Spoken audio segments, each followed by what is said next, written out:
Mary Pope Osborne Magic Treehouse 19th. Tigers at Twilight. 6. Swamp Creature.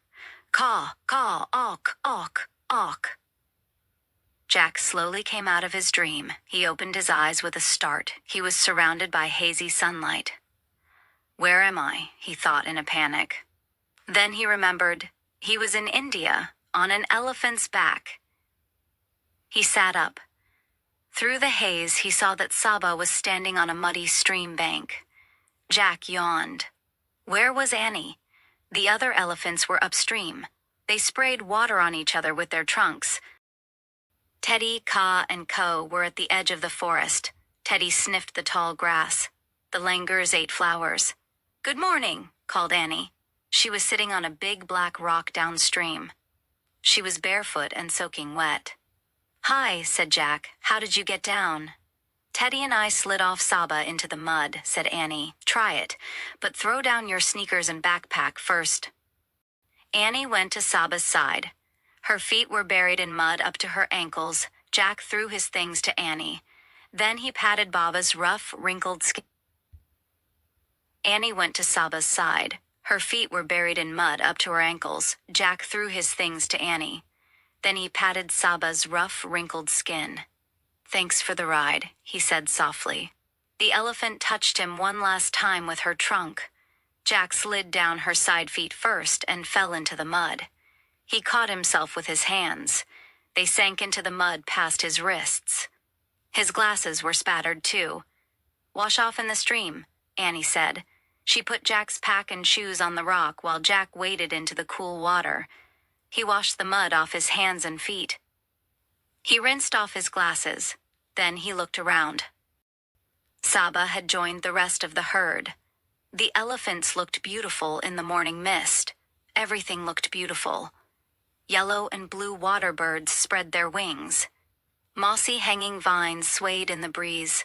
Huge white flowers floated on top of the stream. Then Jack saw a strange sight. It looked like a horn and 2 ears sticking out of the water. One ear flicked away a fly. There's a weird creature out here, he called to Annie. It looks like it has a horn.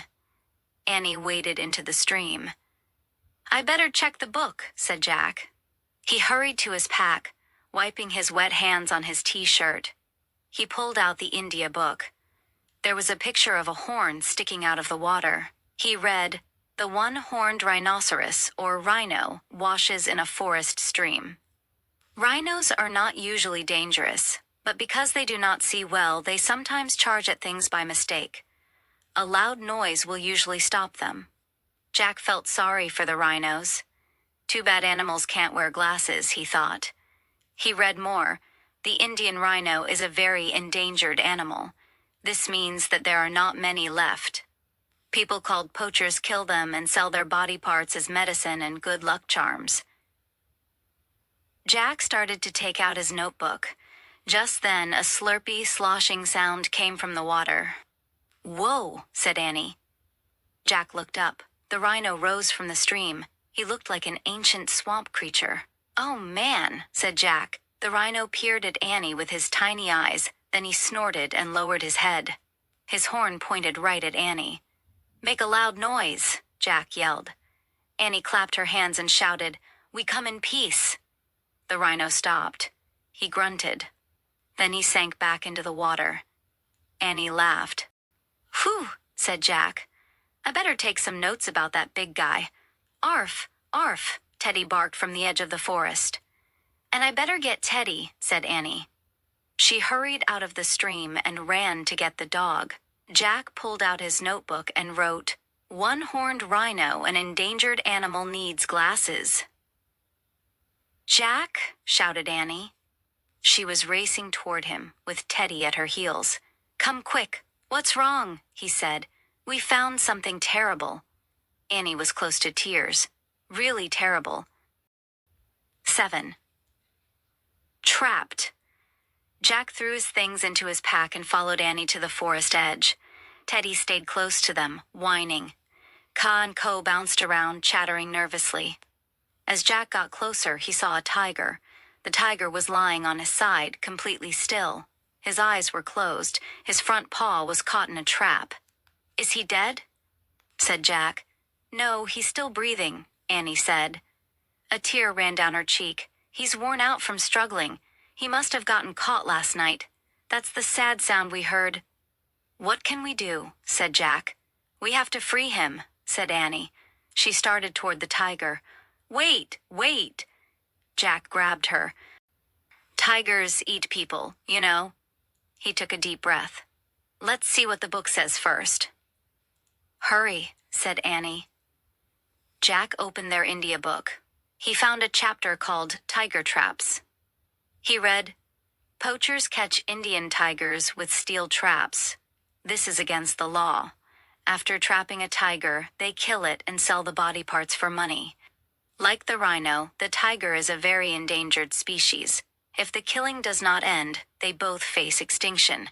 Extinction means that someday there may be no Indian tigers or rhinos left on Earth." "Oh man, we do have to save him," said Jack. Under the writing was a picture of a steel trap used to catch tigers. Jack studied it. It looked horrible and deadly. "Okay," he said. He showed the picture to Annie. "Here's the plan. I'll push down on this part. The trap will spring open. Then you pull his leg out. Got it?" "Got it," said Annie. "Sit, Teddy." The little dog sat. The langurs watched silently as Jack and Annie moved closer to the tiger. He was the most majestic creature Jack had ever seen. His huge head was a dark orange color. He had perfect black and white stripes around his wide face. The leg in the ugly steel trap was bleeding. Slowly, silently, Jack pushed down the lever. He raised the bar off the tiger's leg. The tiger kept sleeping. Slowly, silently, Annie freed the tiger's leg. She stroked his fur gently. "Get well," she whispered. The tiger didn't move. Slowly, silently, Jack and Annie stood up. They turned around. They started tiptoeing back toward the langurs. "Coo, coo, coo," warned Ka and Co. Jack and Annie turned back. The tiger was on his feet. He stared right at them. His eyes seemed to glow. Jack looked about wildly. How could they escape? The tiger snarled at Jack and Annie. Then slowly, silently, he started toward them. 8. Wonder Dog. The huge tiger limped closer and closer to Jack and Annie. Jack clapped his hands. "We come in peace," he shouted. But the tiger didn't turn away. His eyes blazed. His lip curled. "Arf, arf," Teddy barked fiercely at Annie. "Teddy says run and hide," said Annie. She grabbed Jack's hand and pulled him over to the bank. "Wait, what about Teddy?" he cried. "Don't worry," Annie said. She pulled Jack down behind the black rock. "What about Teddy?" Jack asked again. "He's okay, he told me," said Annie. Jack heard Teddy's barks turn to fierce growls. "Arf, arf, grr, grr."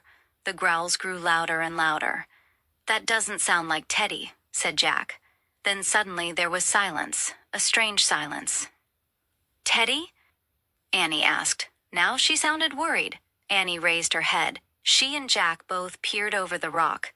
Teddy stood tall and brave in the grass. The tiger was limping away.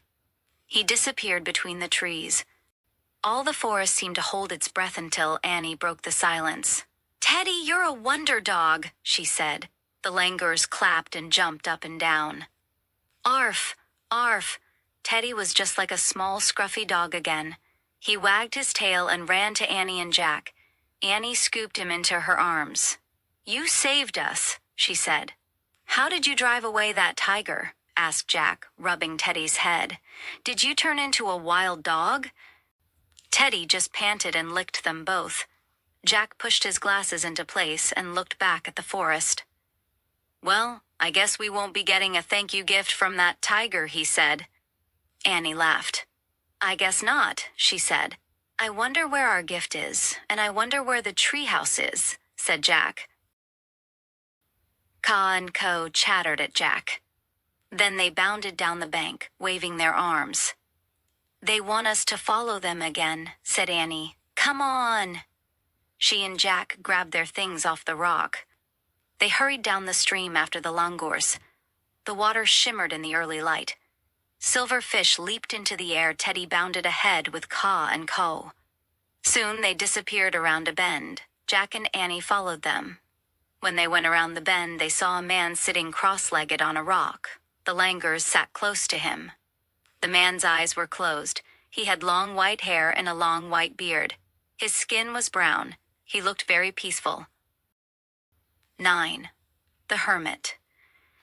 Ka and Co smoothed the man's hair with their little paws and patted his cheeks gently. The man smiled and whispered to the langurs. His eyes stayed closed. Teddy walked up to the man and licked his hands. The man still didn't open his eyes, but he stroked Teddy's fur. "Knock, knock," Annie said softly. "Is someone there?" the man asked. He turned his face toward Jack and Annie. Now his eyes were open, but he did not seem to see them. Jack realized that the man was blind. "Hi, I'm Annie," said Annie. "And I'm Jack," said Jack. The blind man smiled. "Good," he said, nodding. "Would you like to visit with me?" "Sure," said Annie. She and Jack sat down next to the man. "Do you live in this forest?" Annie asked. "Yes," he said.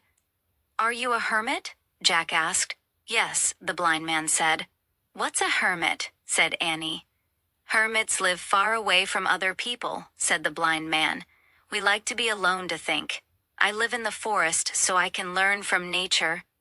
"How do you learn?" asked Jack. "I listen," said the blind man. "Listen to what?" asked Jack.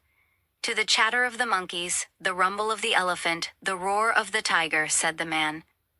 "I have listened for so long. They have all begun to sound like one voice. The one great voice of the forest. Did the voice tell you that a tiger got caught in a trap last night?" asked Annie. "Yes," the hermit said. "And did it tell you that after we saved him, he tried to attack us?" said Jack. The blind man smiled. "Please bring me one of the white flowers floating on the stream," he said. Jack wondered why the hermit was changing the subject. But Annie jumped up and hurried to the stream. She pulled at one of the large flowers. It came up, muddy root and all. She took it to the blind man. "Thank you," he said. The man touched the flower's large white petals and its dirty root. "This perfect lotus blossom grows from dark, thick mud," he said. "Its beauty cannot live without its ugliness. Do you understand?" "Yes," said Jack and Annie. "When you saved the tiger, you saved all of him," said the blind man. "You saved his graceful beauty and his fierce, savage nature. You cannot have one without the other." "Oh, right," said Jack. "Take this lotus as a thank you gift from all the forest for saving our fierce friend," said the blind man. "Our world would not be complete without him." Annie took the gift from the hermit. "A gift from a forest far away," she said. "Arf, arf." Teddy wagged his tail. The langurs clapped. "We can go home now," said Jack, "if we can just find the way." "Do not worry," said the blind man. "Your house in the trees is close by." The elephants walked in a large circle. "So you are back at the place where you started." "Really?" said Jack. The blind man pointed to the sky. There was the magic tree house, high in a nearby tree. "Oh, great," breathed Jack. "I told you not to worry," said Annie. She and Jack pulled on their socks and shoes and stood up. Before they left, Annie touched the hand of the blind man. "Thanks for everything," she said. The man held her hand for a moment. Then he took Jack's hand. Jack felt a wave of calm wash over him. "Thank you," he said to the blind man. Ka and Co chattered and held out their long arms. Jack and Annie hugged the two langurs. "We'll miss you," said Annie. "You were great tour guides," said Jack. "Goodbye." Then he and Annie took off for the magic treehouse with Teddy scampering after them. At the rope ladder, Jack put Teddy into his pack and climbed up. Annie carried the lotus blossom as she followed them. Inside the treehouse, Jack picked up the Pennsylvania book. But before he made a wish, he looked out the window with Annie. In the distance, they saw Saba and the other elephants bathing in the stream. They saw Ka and Co swinging on vines. They saw the tiger sunbathing in the grass, licking his sore leg. They saw tiny deer grazing. They saw bright birds in the trees. They saw the blind man sitting in front of his cave. He was smiling. Jack opened the book. He pointed to a picture of the Frog Creek woods. "I wish we could go home," he said. The tree house started to spin. The wind started to blow. It blew harder and harder. Then everything was still. Absolutely still. 10. Who are you, really? Jack opened his eyes. Late afternoon sunlight shined into the treehouse.